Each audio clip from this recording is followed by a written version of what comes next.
ಶಾಹಿಲ್ ಮಂಜಿಲ್ ಸಂಚಿಕೆ 3. ಶಾಹಿಲ್ ತನ್ನ ಚಿಕ್ಕಪ್ಪ ಮುನೀರ್ನ ಧ್ವನಿಗೆ ಓಗೊಟ್ಟು ಭಯದಿಂದ ನಡುಗುತ್ತಾ ಅವನ ಎದುರಿಗೆ ಹೋಗಿ ನಿಂತ. ಮುನೀರ್ ಹೇಳಿದ, ಶಾಹಿಲ್, ಏನಾಯಿತೋ? ಯಾಕೆ ಹೀಗೆ ಭಯದಿಂದ ನಡುಗುತ್ತೀಯಾ? ಹತ್ತಿರ ಬಾರೋ, ನಾನು ನಿನಗೇನು ಮಾಡುವುದಿಲ್ಲ. ಶಾಹಿಲ್ ತಲೆ ಕೆಳಗೆ ಹಾಕಿ ನಡುಗುವ ಶರೀರದಲ್ಲಿ ತನ್ನ ಚಿಕ್ಕಪ್ಪನ ಹತ್ತಿರ ಹೋಗಿ ನಿಂತ. ಮುನೀರ್ ಶಾಹಿಲ್ನ ತಲೆ ಸವರುತ್ತಾ ಸಮಾಧಾನದಿಂದ ಹೇಳಿದ, ಶಾಹಿಲ್, ನೀನು ಒಬ್ಬ ಬುದ್ಧಿವಂತ ಪ್ರಾಮಾಣಿಕ ಹುಡುಗ. ನೀನು ಕಲಿಯುವ ವಿದ್ಯಾಸಂಸ್ಥೆಯಲ್ಲಿ ಗುರುಗಳ ಜೊತೆ ನಿನ್ನ ಬಗ್ಗೆ ಮೊನ್ನೆ ವಿಚಾರಿಸಿ ನೋಡಿದಾಗ ಅವರು ನಿನ್ನ ಗುಣನಡತೆಯನ್ನು ನನ್ನಲ್ಲಿ ಹೊಗಳಿಕೊಂಡಾಡಿದಾಗ ನಿನ್ನ ಬಗ್ಗೆ ನನಗೆ ತುಂಬಾ ಹೆಮ್ಮೆ ಎನಿಸಿತು.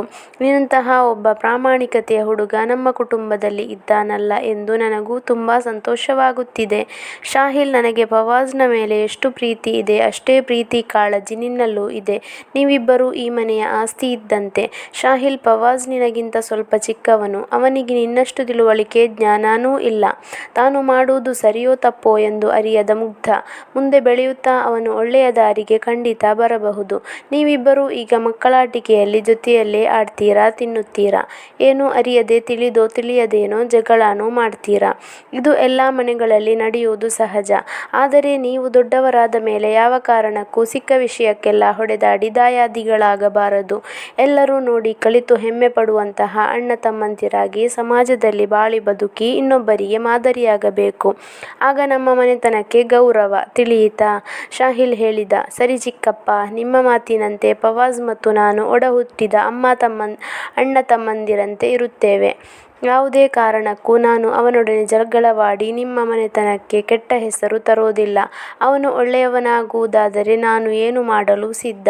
ಮುನೀರ್ ಶಾಹಿಲ್ನ ಬೆನ್ನು ತಟ್ಟಿ, ಶಹಬಾಸ್ ಕಂದ, ಒಳ್ಳೆಯ ಮಾತನ್ನೇ ಆಡಿದ್ದೀಯ.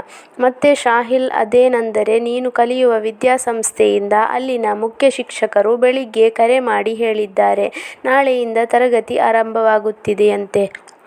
ನಿನ್ನಲ್ಲಿ ಹೇಳಲು ಅಂದ್ರು. ನೀನು ಬೆಳಿಗ್ಗೆ ಬೇಗನೆ ರೆಡಿಯಾಗು. ನಾನು ಕೆಲಸಕ್ಕೆ ಹೋಗುವಾಗ ನನ್ನ ಕಾರಲ್ಲೇ ನಿನ್ನನ್ನು ವಿದ್ಯಾಸಂಸ್ಥೆಗೆ ಬಿಟ್ಟು ಬರುತ್ತೇನೆ. ಸರಿನಾ?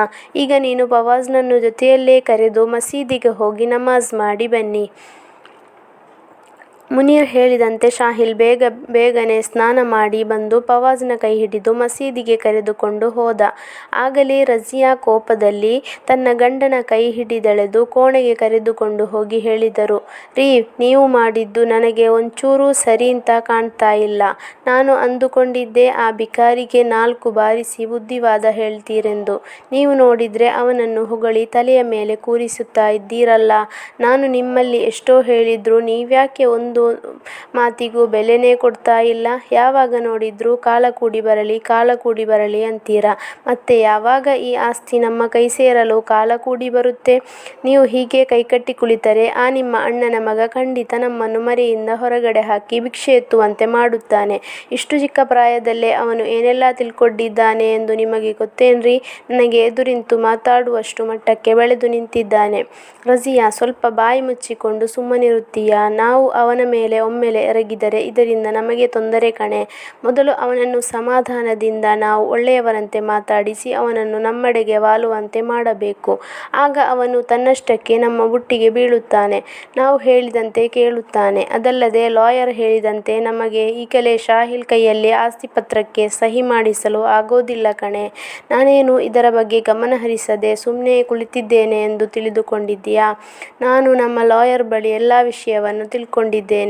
ಈಗ ಈ ಮನೆಯ ಸರ್ವ ಆಸ್ತಿ ಅಣ್ಣನ ಹೆಸರಲ್ಲೇ ಇದೆ. ಅಲ್ಲದೆ ಶಾಹಿಲ್ಗೆ 18 ವರ್ಷ ಪೂರ್ತಿಯಾದಾಗ ಮನೆಯ ಮತ್ತು ಬಾಡಿಗೆ ಕೊಟ್ಟಿರುವ ಕಟ್ಟಡಕ್ಕೆ ಅವನೇ ಅಧಿಕಾರಿಯಾಗುತ್ತಾನೆ ಎಂದು ವಿಲ್ನಲ್ಲಿ ಅಣ್ಣ ಬರೆದಿಟ್ಟಿದ್ದಾನೆ.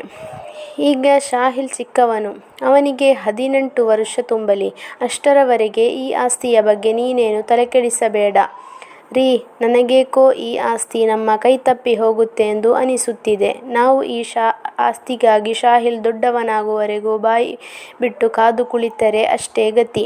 ರೀ, ನಮ್ಮ ಮನೆ ಕೈ ಸೇರಲು ಅವನನ್ನು ಹೇಗಾದರೂ ಮಾಡಿ ಸಾಯಿಸಿದರೂ ಪರವಾಗಿಲ್ಲ. ಲೇ ಆತುರಗೆಟ್ಟವಳೇ, ನೀನೇನಾದ್ರೂ ಅವಳನ್ನು ಸಾಯಿಸಲು ನೋಡಿದೀಯಾ? ನಾವಿಬ್ಬರೂ ಜೀವನ ಪೂರ್ತಿ ಕಂಬಿ ಎಣಿಸಬೇಕಾಗಬಹುದು. ನೋಡು, ನೀನು ಸ್ವಲ್ಪ ಸಮಾಧಾನವಾಗಿರು, ಯಾವುದಕ್ಕೂ ಕಾಲ ಕೂಡಿ ಬರಲಿ ಎನ್ನುತ್ತಾ ಮುನೀರ್ ಸ್ನಾನ ಮಾಡಿ ಬಚ್ಚಲು ಮನೆಗೆ ಹೋದ. ಮಾರನೆಯ ದಿನ ಶಾಹಿಲ್ ಬೆಳಿಗ್ಗೆ ಬೇಗ ಎದ್ದು ನಮಾಜ್ ಮಾಡಿ ಸ್ವಲ್ಪ ಹೊತ್ತು ಕುರ್ಆನ್ ಪಠಿಸಿದ. ನಂತರ ತಾಯಿ ಕೊಟ್ಟ ತಿಂಡಿ ತಿಂದು ಆಶೀರ್ವಾದವನ್ನು ಪಡೆದು ತಾನು ಕಲಿಯುವ ವಿದ್ಯಾಸಂಸ್ಥೆಗೆ ಚಿಕ್ಕಪ್ಪನ ಜೊತೆಯಲ್ಲೇ ಹೊರಟು ನಿಂತ. ಮುನೀರ್ ಶಾಹಿಲ್ನನ್ನು ತನ್ನ ಕಾರಲ್ಲೇ ವಿದ್ಯಾಸಂಸ್ಥೆಗೆ ಕರೆದುಕೊಂಡು ಹೋಗಿ ಅಲ್ಲಿನ ಮುಖ್ಯ ಶಿಕ್ಷಕರಲ್ಲಿ ಸ್ವಲ್ಪ ಹೊತ್ತು ಮಾತಾಡಿ ಅಲ್ಲಿಂದ ಹಿಂತಿರುಗಿದ. ಶಾಹಿಲ್ ಗುರುಗಳ ಜೊತೆ ಮಾತಾಡಿ ಅವರ ಆಶೀರ್ವಾದ ಪಡೆದು ತಾನು ತಂಗುವ ಕೋಣೆಗೆ ನಡೆದ. ಗೆಳೆಯರೆಲ್ಲರೂ ಶಾಹಿಲ್ನ ಆಗಮನವನ್ನು ಕಂಡು ಶಾಹಿಲ್ ಶಾಹಿಲ್ ಎಂದು ಜೋರಾಗಿ ಕೂಗಾಡತೊಡಗಿದರು. ಶಾಹಿಲ್ ಮನೆಯಿಂದ ಬರುವಾಗ ಅವನ ತಾಯಿ ಕೊಟ್ಟ ಕೋಡುಬಳೆ ತಿಂಡಿಯನ್ನೆಲ್ಲ ತನ್ನ ಗೆಳೆಯರಿಗೆಲ್ಲರಿಗೂ ಸಮಾನವಾಗಿ ಹಂಚಿದ.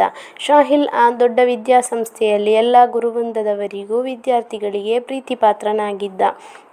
ಮುಖ್ಯ ಶಿಕ್ಷಕರಿಗೆ ಶಾಹಿಲ್ ಅಂದ್ರೆ ಪಂಚಪ್ರಾಣ. ಶಾಹಿಲ್ ಆ ಸಂಸ್ಥೆಯಲ್ಲಿ ಸ್ವಲ್ಪ ಬಿಡುವು ಸಿಕ್ಕರೆ ಸಾಕು, ಸಣ್ಣ ತಹಪಾಠಿಗಳನ್ನು ಒಟ್ಟು ಸೇರಿಸಿ ಗಿಡಗಳಿಗೆ ನೀರು ಹಾಕುವುದು, ವರಾಂಡದ ಕಸಗಳನ್ನು ಹೆಕ್ಕಿ ಸ್ವಚ್ಛ ಮಾಡುವುದು, ಹೀಗೆ ಒಂದಲ್ಲ ಒಂದು ಕೆಲಸವನ್ನು ಮುಂದೆ ನಿಂತು ಮಾಡಿಸುತ್ತಿದ್ದ. ಯಾರಾದರೂ ಚಿಕ್ಕ ಮಕ್ಕಳು ತಂದೆ ತಾಯಿಯನ್ನು ಕನವರಿಸುತ್ತಾ ಅಳುವಿಟ್ಟರೆ ಅವರನ್ನು ಮಮಕಾರದಿಂದ ಸಂತೈಸಿ ತಂದೆ ತಾಯಿಯನ್ನು ಮರೆಯುವಂತೆ ಸಮಾಧಾನಿಸುತ್ತಿದ್ದ. ಹೀಗೆ ಶಾಹಿಲ್ನ ನಂಟು ಆ ಸಂಸ್ಥೆಗೆ ವರದಾನವಾಗಿತ್ತು. ಹೀಗಿರುವಾಗ ಆ ವಿದ್ಯಾಸಂಸ್ಥೆಯಲ್ಲಿ ಒಂದು ದಿನ ಸಂಜೆ ಹೊತ್ತಲ್ಲಿ ಮಕ್ಕಳೆಲ್ಲ ಮೈದಾನದಲ್ಲಿ ಆಟ ಆಡುತ್ತಿದ್ದರು.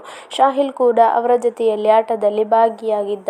ಅಷ್ಟರಲ್ಲೇ ಒಂದು ಆಟೋ ಬಂದು ಸಂಸ್ಥೆಯ ವರಾಂಡದತ್ತ ಬಂದು ನಿಂತಿತು. ಎಲ್ಲ ವಿದ್ಯಾರ್ಥಿಗಳ ಕಣ್ಣು ಆ ಆಟೋದ ಮೇಲೆ ಬಿತ್ತು. ಆ ಆಟೋದ ಒಳಗಿಂದ ಒಬ್ಬ ಮುದಿವಯಸ್ಸಿನ ತಾತ ಮತ್ತು ಒಬ್ಬ ಚಿಕ್ಕ ಹುಡುಗ ಇಳಿದರು. ಹೊಸದಾಗಿ ಬಂದಂತ ಆ ಹುಡುಗ ಸಂಸ್ಥೆಯ ಸುತ್ತಮುತ್ತಲೂ ಆಡುತ್ತಿದ್ದ ಮಕ್ಕಳನ್ನೆಲ್ಲ ಒಮ್ಮೆ ಕಣ್ಣಾಡಿಸಿ ನೋಡಿದ.